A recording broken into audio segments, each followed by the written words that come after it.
Of all the people that the globalists think is a good idea to trot out, to discuss the value of our constitutional rights or a threat to democracy. That's a buzzword now with the left and the globalists. Of all the people to trot out, you got to trot out Prince Harry? Do everybody forgot what happened in 1776? Did everyone forget what America stands for about gun rights and constitutional rights and why we have them? Everybody seems to forget why we have the Second Amendment. The British lost the war in 1783, the final date of the Yorktown. Lost the war and still haven't gotten over it. They still haven't gotten over it. They're still mad we have guns. Your constitutional rights are the problem. No, I don't think so. Our constitutional rights established the greatest nation that ever existed. The most powerful, most economically viable, freest people that ever existed in human history.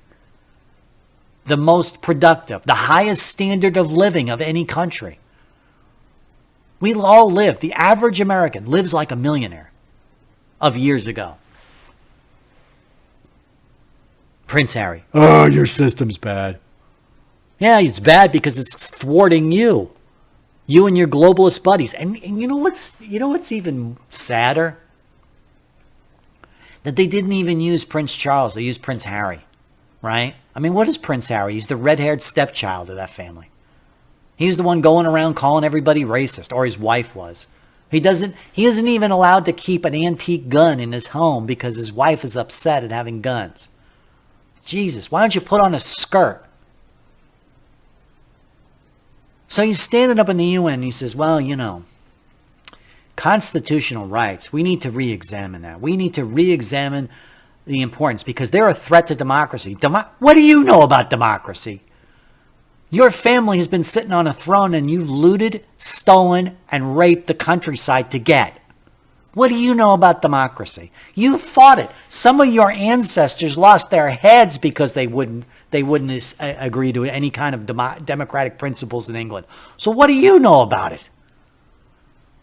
Nothing. Absolutely nothing. You have nothing to say. You should be grateful you even have a throne, for God's sakes. I can't believe the English people still bend a knee to that old lady in a hymn. And you want to talk about democracy. What when the liberals talk about democracy, you know what they're really talking about? Mass democracy.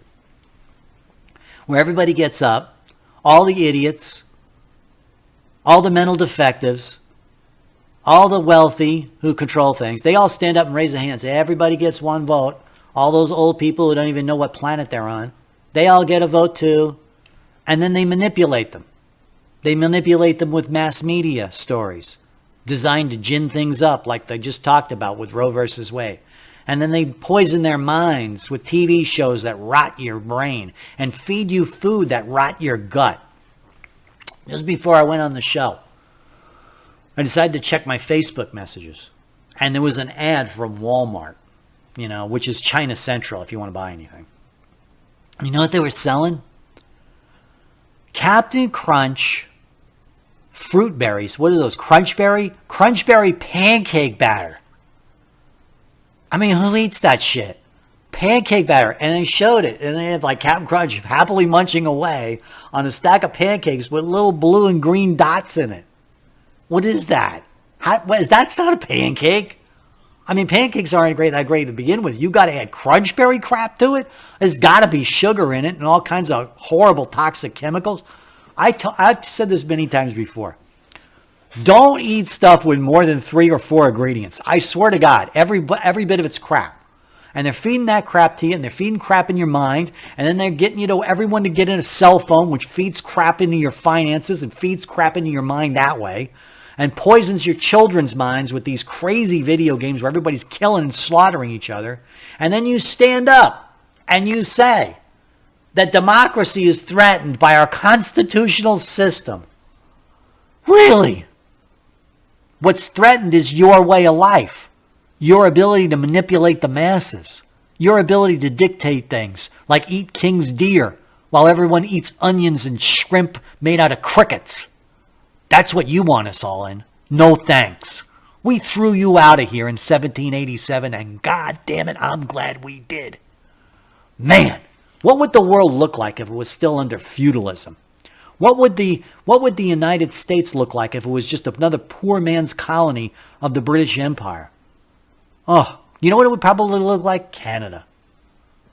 Or something resembling it. Canada, except everybody's fighting each other. That's what it would look like. Ask the Canadians if they like Trudeau.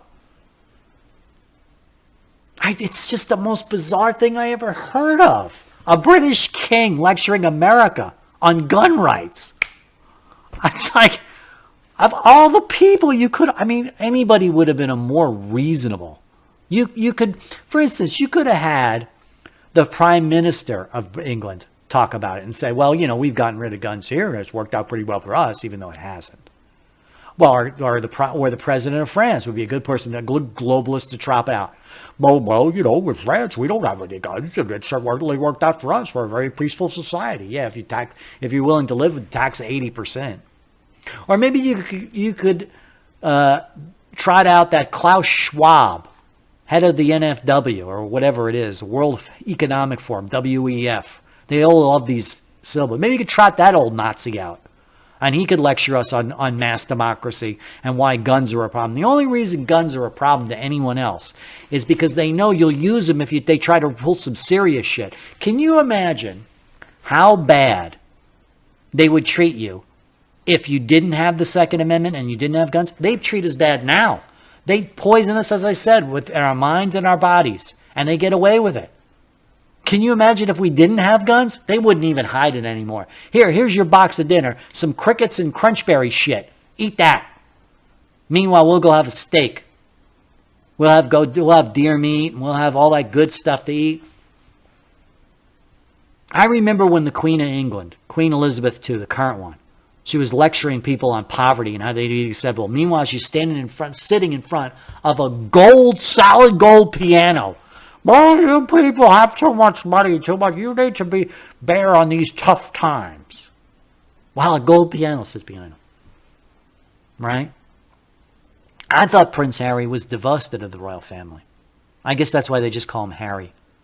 Is he Harry Markle? Is that how it works now? I don't know. I have no idea how that works. I know they're changing the rules all the time. He's standing in front of the UN, which is another den of thieves, right? The UN.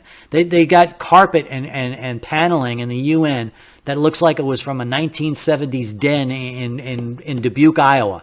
That green carpet and that green marble. I haven't seen that since an 80s office. It's so bad. Why don't you spend a few bucks on a decent decor? Something nice. Maybe a nice beige with an orange throw pillar or something. Jesus. And he's lecturing us.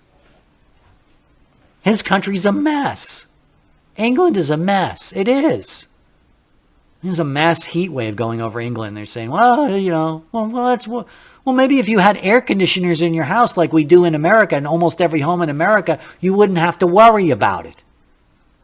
Instead, you don't have any air conditioners. You know why? Because you all live in a 10-foot cubicle.